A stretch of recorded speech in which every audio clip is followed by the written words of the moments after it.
to fix virus and threat protection not working on Windows. 1. Run SFC and DISM scans as admin. Commands include sfc/scanodism/online/cleanupimage/scan helpdism/online/cleanupimage/restore help2. Turn on virus and threat protection settings. 3.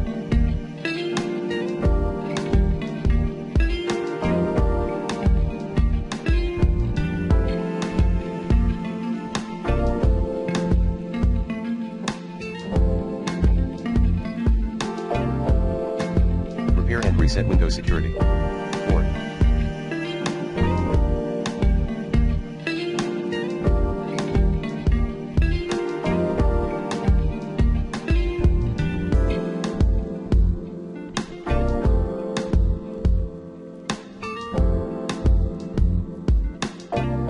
Restart Windows Security Service.